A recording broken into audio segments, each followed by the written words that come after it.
Thank you all for being here today. Thank you all for being here today to be a voice for peace, when a voice for peace is desperately needed in this country and all around the world. And you are that voice for peace. And today, let's recognize the horror that the families of those that died in the airliner that was traveling from Tehran to the Ukraine are suffering from now. A missile brought that plane down, and as a result, there are grieving families in many countries all around the world.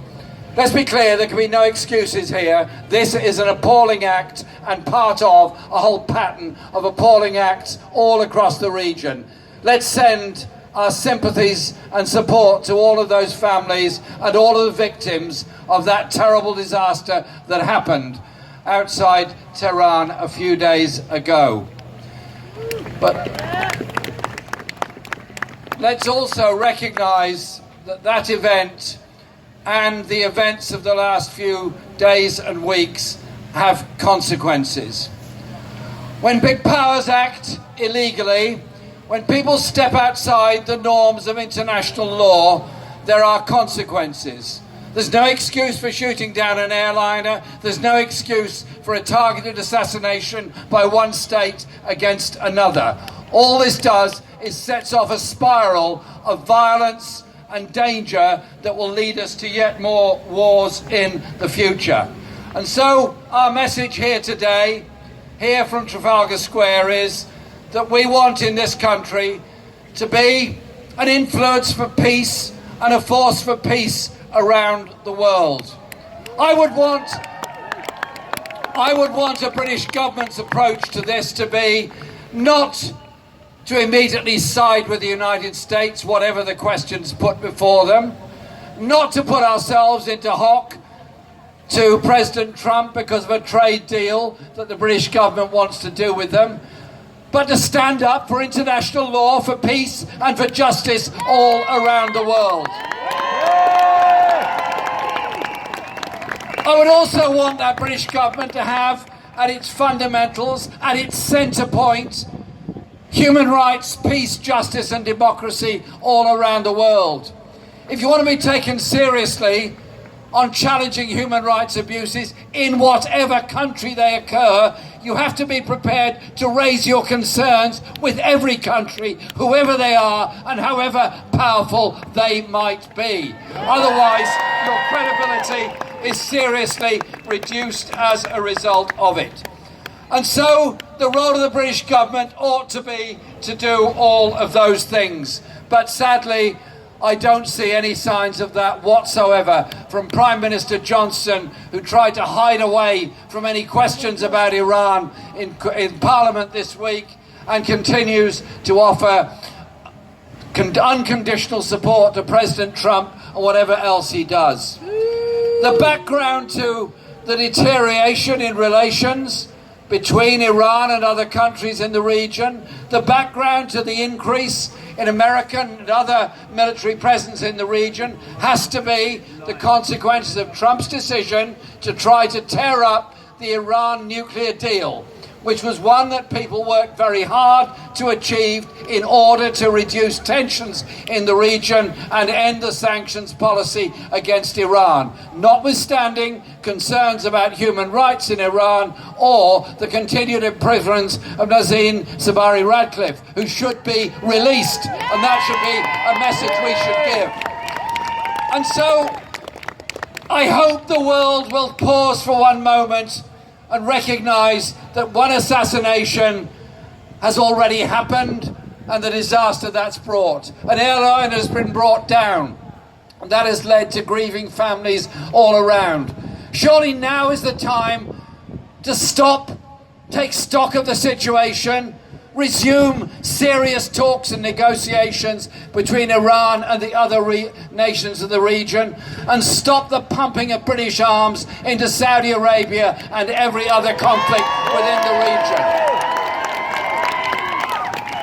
And make this year's Nuclear Non-Proliferation Treaty Review Conference at the beginning of May a real one for once, a real one where we recognise the potential power of the Nuclear Non-Proliferation Treaty to end the proliferation of nuclear weapons and help to bring about nuclear disarmament around the world.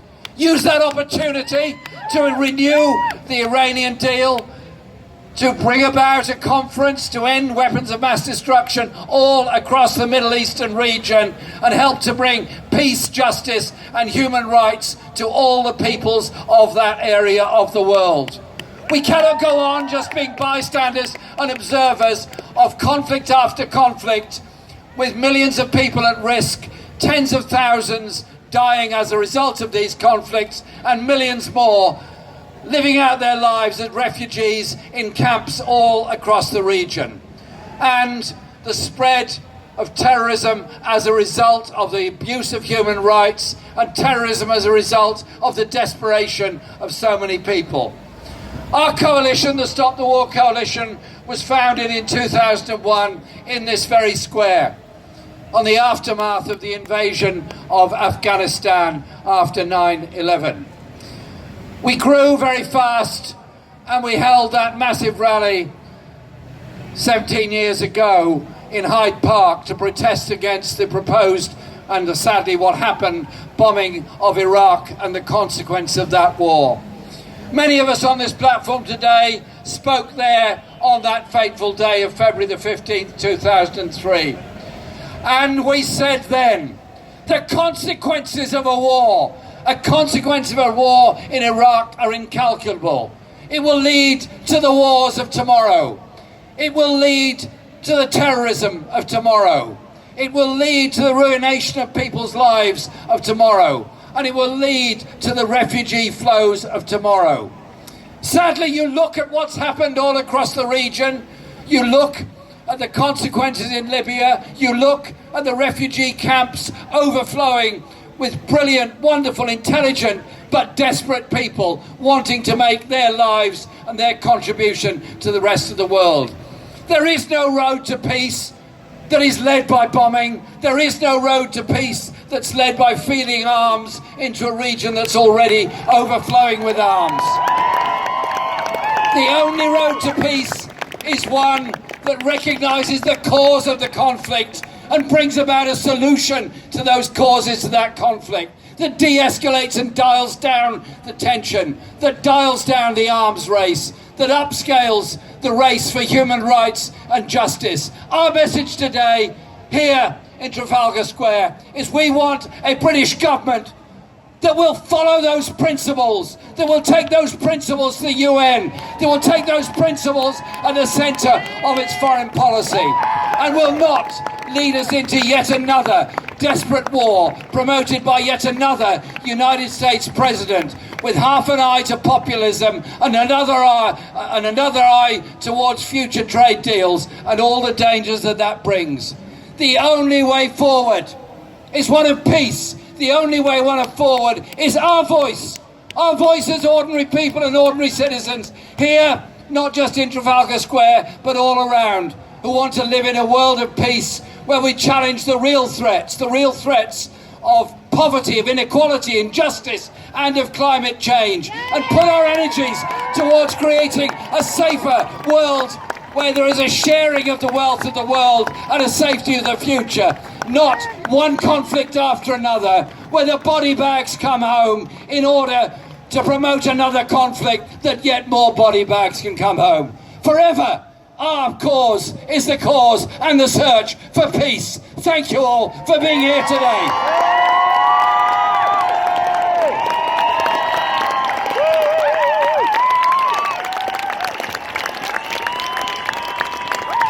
Thank you. I'm very pleased to bring support to this rally from the Palestine Solidarity Campaign. Now, there is a very simple question that we need to put to Boris Johnson and to all of our political leaders. Do you believe in the rule of law, or do you believe in the law of the jungle? Now, all of our leaders, of course, tell us that they support international law. All of them tell us that they support international conventions on human rights.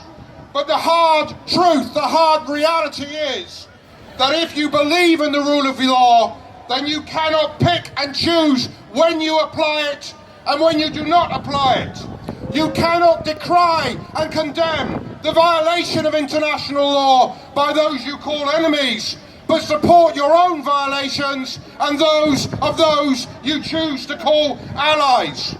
You cannot support international law and then support Donald Trump when he carries out illegal assassinations.